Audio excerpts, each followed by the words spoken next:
السلام عليكم داوديال كسو dhawaada wararka Garaati fi qodobada aad ku daawan doontaan waxa kamid ah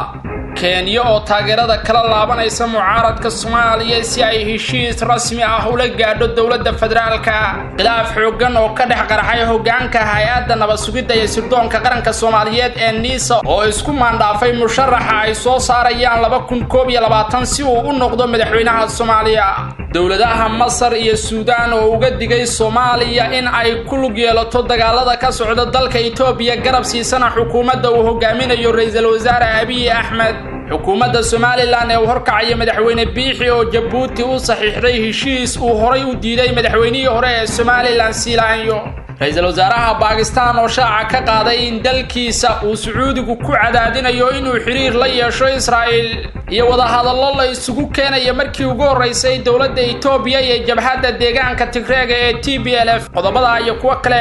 ayaad ku daawan doontaan wararka Garaati fi oo diyaar garooba iyagoo dhammaystiran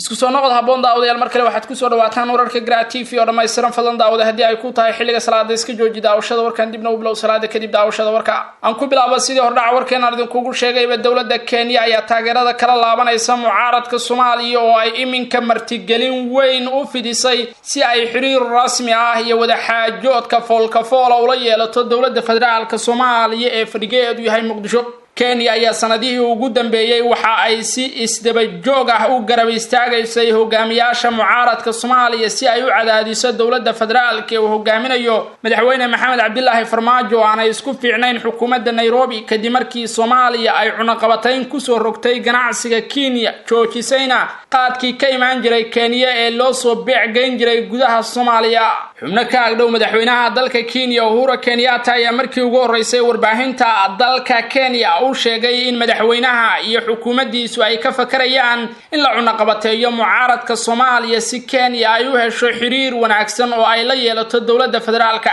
waxay mas'uuliyiintan ka tirsan dawladda Kenya sheegeen in madaxweynuhu uu doonayo dib u soo celinta xiriirkii ka dhaxeeyay dalalka Soomaaliya iyo Kenya talaabadaasi ayuu u qaadayaa Uhuru Kenyatta si mar loo fasaxo diyaaradaha qaadka ee ka soo bixi jiray Kenya soona gali jiray gudaha Soomaaliya kuwaasi oo muddo dhowr bilood go'doonsan madaxweyne Kenyatta ayaa aaminsan in dawladda federaalku ay si weyn uga careysan tahay isla markaana Kenya ku riixayso taageerada ay u fidinayso mucaaradka iyo shirarka ay hogaamiyaasha mucaaradka ee dawladda ku kacsan ku yeelanayaan magaalada Nairobi ee caasimadda waddanka Kenya halkaasi oo xitaa ay kula kulmaan saraakiil ka socda sirdoonka dalalka Carbeed sida Imaaraadka dawladda federaalka Soomaaliya ayaa arrinkaasi la dhacsanayn waxayna Kenya iminka dareentay in hadii ay joojiso martigelinta shirarka ka dhanka ah dawladnimada Soomaaliya ee dalkeeda lagu qabanayo in xiriirka labada dal uu dib u soo laabanayo isla markaana Nairobi iyo Muqdisho ay mar kale heshiis rasmi ah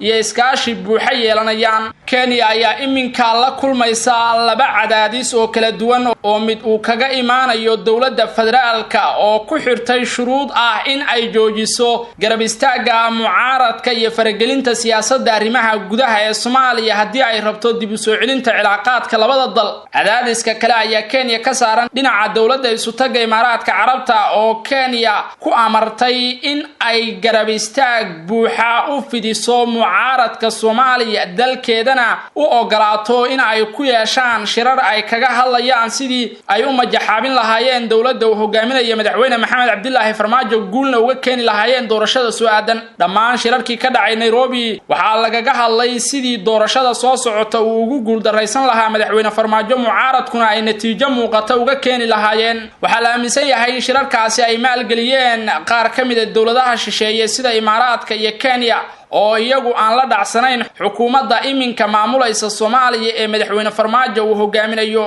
hase yeeshee Kenya ayaa iminka ku qasban si ay Soomaaliya xiriir wanaagsan ula yeelato looguna fuliyo danaha dhaqaale ee ay leedahay in ay joojiso dhammaan talaabooyinka ay dhibsatay dawladda federaalka ee Soomaaliya haddii Kenya ay joojiso taageerada ay mucaaradka u fidiso waxa dhabarjab weyn la kulmi doona hogaamiyaasha mucaaradka ee iminka ku shirsan magaalada Nairobi halkaasi oo ay joogaan inta badan hogaanka madasha isbahaysiga xisbiyada qaran hogaamiyaha xisbiga wadajir iyo sidoo kale madaxweynayaasha maamulada Jubbaland iyo Puntland iyo siyaasiyiin kale oo u tartamaya xilka madaxweynaha jamhuuriyadda Soomaaliya kuwaasi oo aan la dhacsanayn gudiyada doorashooyinka iyo qaabka loo maamulayo doorashada Soomaaliya waxay halkaasi kaga dhawaaqayaan isbahaysi weyn oo caqabad ku noqon doona dawladda federaalka isla markaana laga yaabo inuu wax ka bedelo doorashada soo socota ee loo qorsheeyay in lagu soo afjaro horaanta sanadka soo aadan hase yeeshee iminka uu khilaaf xoogan ka dhashay qaabka loo gelayo iyo cidda maamulaysa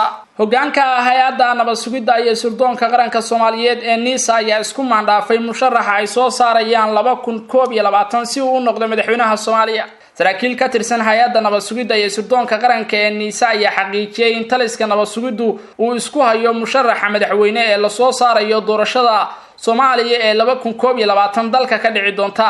taliyaha NISA ayaa la sheegay in uu doonayo dhowr musharax oo uu kamid yahay madaxweynaha iminka ee Soomaaliya Maxamed Cabdilaahi Farmajo uuna ku jiro ra'iisul wasaarihii hore ee Soomaaliya Xasan Cali Khayre oo si aad ay isugu dhow yihiin Fahad Yaasiin isla markaana ay xiriir hoose leeyihiin taliyaha NISA ayaa lagu soo waramayaa inuu amar ku siiyay dhigiisa u qaabilsan Qatar iyo Mareykanka Abdullahi Daahir Abdallah ahna taliyaha hogaanka dabagalka in uu ka qayb qaato ololaha siyaasadeed ee Soomaaliya una taageero musharaxiinta uu wato Fahad Yaasiin ee uu kamid yahay Xasan Cali Khayre ra'iisul wasaarihii hore ee Soomaaliya Abdullahi Daahir Abdallah oo lagu tirinayo inuu yahay ninka saddexaad ee ugu awooda badan dawladda Soomaaliya qaasatan xukuumadda nabad iyo nolol ayaa la sheegay inuu ku gacan sayray dalabka taliyaha NISA ee ah in la dhiso musharax Xasan Cali Khayre waxa uu doonayaa in markaasi la taageero musharaxiin kale oo uu si gaar ah u wato oo ka socda garabyada mucaaradka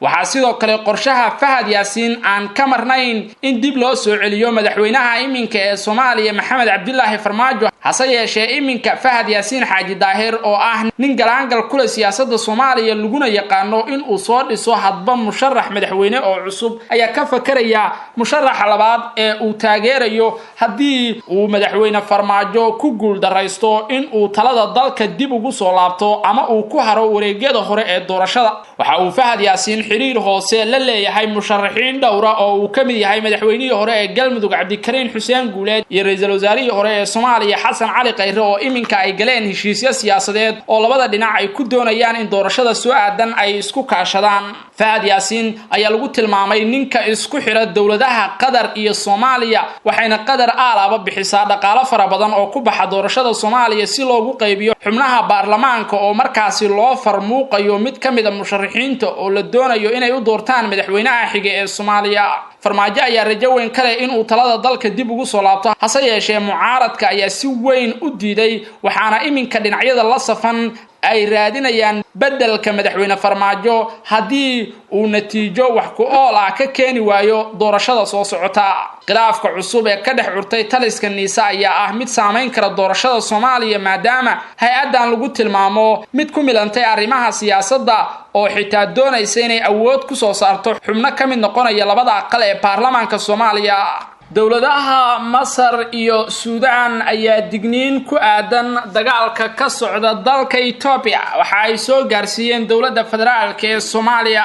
xukuumadaha Khartoum iyo Qaahira ayaa waraaq ay u soo direen wasaaradda arrimaha dibadda ee Soomaaliya waxa ay kaga digeen in Soomaaliya ay garab siiso xukuumadda Addis Ababa ee uu hogaaminayo ra'iisul wasaare Abiy Ahmed oo duulaan ku qaaday gobolka Tigreega ee dalka Itoobiya lana dagaalamaysa jabhadda TPLF ee halka ka dhisan labadan dawladood ee Suudaan iyo Masar oo mid kamid ah ay isku fiican yihiin dawladda federaalka ahna Suudaan ayaa iminka doonaya in Soomaaliya aanay ku milmin dagaalka ka socda Itoobiya oo aanay garab istaagin xukuumadda Abiy Ahmed oo lagu tilmaamo inay xiriir hoose iyo iskaashi dhow leeyihiin dawladda federaalka ee uu horkacayo madaxweyne Maxamed Cabdilaahi Farmajo labada dawladood oo ku kacsan Itoobiya isla markaana ay isku hayaan biyo xireenka webiga Niil ayaa waxa ay dareensan yihiin in haddii Soomaaliya ay ku lug yeelato dagaalka Itoobiya ay taasi si kala fogeyn karto labadan wadan iyo dawladda dhexe ee Soomaaliya sidaas darteed ayay si qaas ah dawladda Suudaan oo xiriir wanaagsan kala dhaxeeyo dawladda Soomaaliya waxay ka codsatay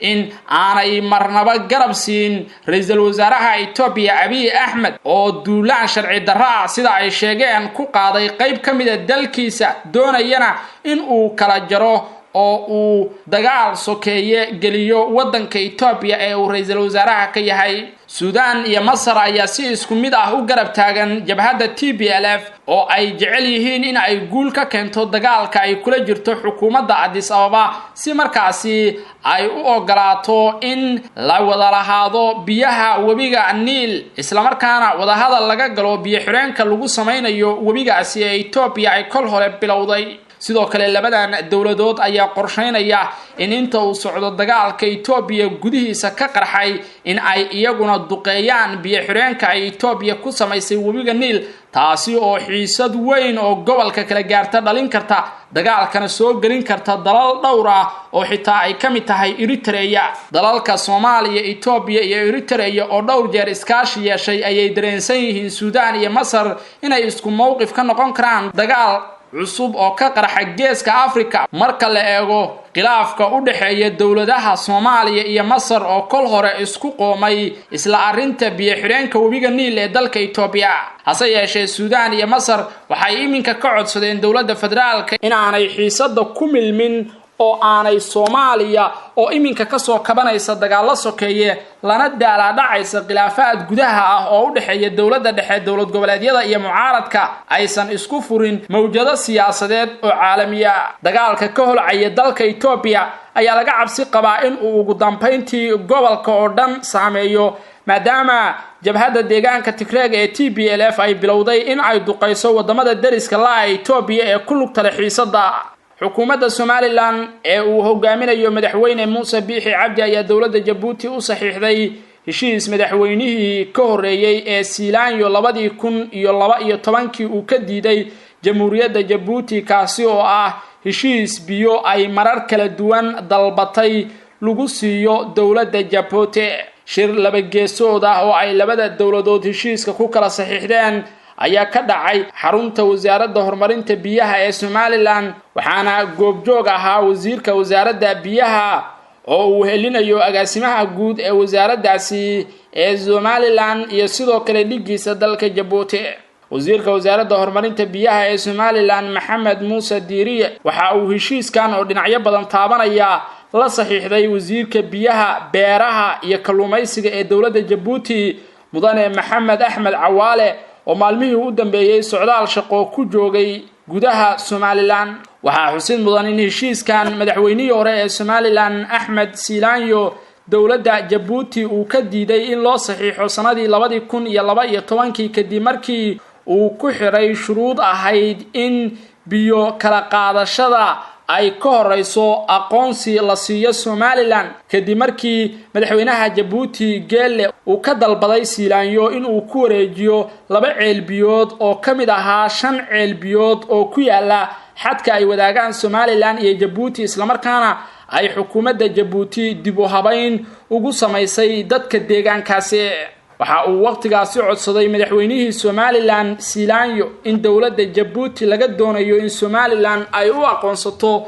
dalka madax bannaan Soomaaliya si xiriirka dawladaha Djibouti iyo Somaliland uu u wanaagsanaado isla markaana ay u galaan heshiisyo taariikhi ah hase yeeshee dawladda Djibouti ayay waqtigaasi ku adkaatay in ay fuliso codsiga kaga yimid dhinaca Somaliland ee aqoonsiga iyadoo oo wali aan la fulin shuruudii uu gudbiyay madaxweynihii hore ee Somaliland ayay iminka xukuumadda madaxweyne Biixi qalinka ku dugtay heshiiska dhexmaray dawladaha Djibouti iyo Somaliland ee dhinaca biyaha la xiriira Somaliland iyo Djibouti oo darisa ayaa xiriirkoodu soo hagaagayay sanadihii u dambeeyay inkastoo aanay meesha ka marnayn hamiga iyo hanqaltaaga Djibouti ee midnimada Soomaaliya dawladda Djibouti waxa ay alaabo u ololeysaa midnimada Soomaaliya iyada oo dhowr jeer martigelisay shirar u dhaxeeyay xukuumadaha Muqdisho iyo Hargeysa kuwaasi oo lagaga arrinsaday sidii lagu soo afjari lahaa khilaafka labada dhinac isla markaasina sare loogu qaadi lahaa xiriir wanaagsan oo ay yeeshaan dawladda federaalka Soomaaliya iyo xukuumadda Somaliland inkastoo aanay xukuumadda madaxweyne Biixi aqbalin dhammaan codsiyadii kaga yimid dhinaca Djibouti ee ahaa in ay heshiisyo rasmi ah galaan Hargeysa iyo Muqdisho lana soo gabagabeeyo xifaaltanka iyo khilaafka muddada dheer ka dhaxaloosan ra'iisul wasaarihii hore ee Soomaaliya Xasan Cali Khayre iminkana ah musharax u taagan xilka madaxweynaha Soomaaliya ayaa bilaabay xeelad cusub oo uu ku doonayo in uu uga guuleysto musharaxiinta dhigiisa ah ee u tartamaya xilka madaxweynaha Jamhuuriyadda Soomaaliya. Khayre ayaa sameeyay xarun olole oo lagu karkarinayo damaca musharaxnimo ee uu ku doonayo in uu ku hanto kursiga ugu sareeya dalka doorashada soo aadan, taasi oo ka adag tii 2016 ka dhacday Soomaaliya, waxaana ku loolamaya rag badan oo miisaan ku leh siyaasadda dalka. sidoo kale musharaxa madaxweynaha Soomaaliya Xasan Cali Khayre ayaa sheegay inuu soo hor fariisanayo dadka si ay su'aalo uga weydiiyaan damiciisa siyaasadeed iyo waxa uu kaga duwanaan karo musharaxiinta asaagiisa. musharax Xasan Cali Khayre ayaa Muqdisho ka hirgeliyay stuudiyo si toos ah u baahin doona wararka iyo warbixinada musharaxa si la isugu xiro musharax Xasan Cali Khayre iyo shacabka Soomaaliyeed guud ahaan meel kasta oo ay caalamka ka joogaan. waa markii ugu horeysay oo musharax u tartamaya xilka madaxweynaha Soomaaliya xaruntiisa ololaha laga hirgeliyo stuudiyo noocan oo kala ah oo lagu doonayo in laga baahiyo waxqabadka iyo macluumaadka uu musharaxan bulshada u wado. ra'iisul wasaarihii hore ee Soomaaliya Xasan Cali Khayre ayaa sidoo kale garab istaag dhaqaale ka helay qaar ka mid ah wadamada reer Yurub iyo dawladaha Carbeed oo doonaya in uu hanto kursiga madaxweynaha Jamhuuriyadda Soomaaliya. Khayre oo intii uu xafiiska joogay looga bartay aftahanimo iyo karti siyaasadeed ayaa iminka doonaya in uu si laba jibaaro ololihiisa isaga oo adeegsanaya dareenka shacabka isla markaana doonaya in uu soo jiito qulubta dadyowga Soomaaliyeed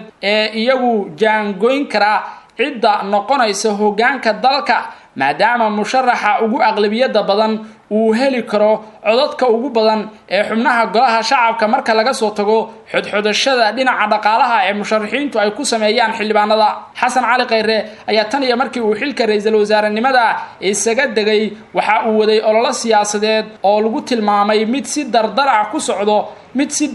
ku socda marka la barbar dhigo musharaxiintii ka horeysay. ra'iisul wasaaraha Pakistan ayaa sheegay inuu cadaadis ka wajahayo dalal muslim ah oo ku riixaya in uu xiriir la samaysto oo aqoonsado Israa'iil, balse wuxuu wacad ku maray in Islamabad aysan marnaba aqoonsan doonin dawlad sahyuuni ah ilaa xal laga gaaro arrinta Falastiin iyo cadaadiska ay Israa'iil ku hayso. ra'iisul wasaare Imran Khan oo waraysi siiyay TV maxalli ah ayaa diiday inuu magacaabo dalalkaasi, hase yeeshee waxaa la aaminsan yahay in wadamada Sacuudiga iyo Imaaraadku ay ugu horeeyaan dalalka danaynaya in dhammaan dunida muslimku ay xiriir la yeelato Israa'iil si loo yareeyo cadaadiska saaran dawladda Israa'iil ee ku aadan dhibaatada ay ku hayso dadka muslimiinta ee ku nool daanta galbeed qaasatan Falastiin. waxa ay Israa'iil doonaysaa in gabi ahaanba meesha laga saaro dareenka muslimiintu ay u hayaan dadka reer Falastiin iyadoo oo lagu bedelanayo xiriir joogto ah iyo dana dhaqaale oo la siinayo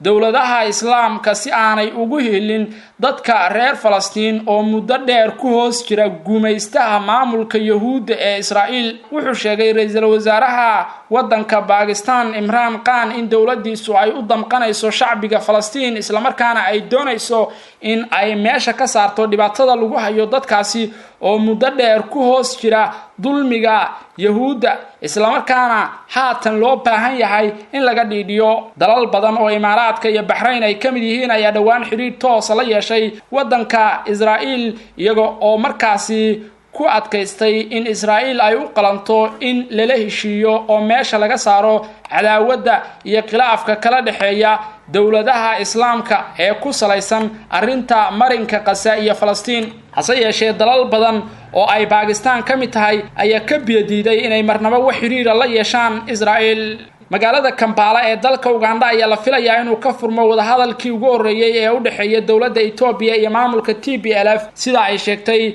warbaahinta wadankaasi. wadahadalkan ayaa waxaa garwadeen ka madaxweynaha Uganda Yoweri Museveni, waxayna ujeedadu tahay in lagu soo afjaro dagaalka muddada 2 toddobaad ka socda gobolka Tigray ee waqooyiga Itoobiya. dhinaca Addis Ababa waxaa wadahadalka u matali doona ra'iisul wasaare ku-xigeenka Itoobiya, halka maamulka Tigraygana ay uga qayb gali doonaan erga ay soo dirsadeen. wadahadalladan oo hadafkoodu yahay in lagu soo afjaro colaadda ka taagan Itoobiya ayaa rajo badan laga qabin in ay ka soo baxaan natiijooyin wanaagsan maadaama labada dhinac ay kala joogaan mowqifyo ay adag tahay in la isku soo dhaweeyo waxaa inta ku dhan wararkii ugu dambeeyay ee Soomaalida iyo caalamka ka daawanaysan Gra TV